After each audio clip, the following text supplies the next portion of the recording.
Hello guys, welcome back to my channel, and today we will learn how to fix the payment method unable issue on Google Play Store.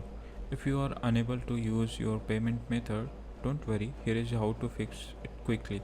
First, open the Google Play Store and tap your profile icon, which is on top right corner. Next, you have to select payment and subscription. After selecting the payment and subscription, select on payment method. Check if your payment details are correct or not.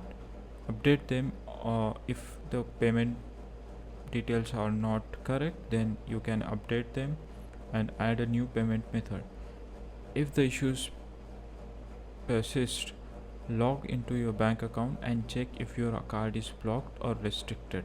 Also, ensure your bank supports Google Play transaction and that you have sufficient funds. Once verified, try making the payment again. It should now work smoothly.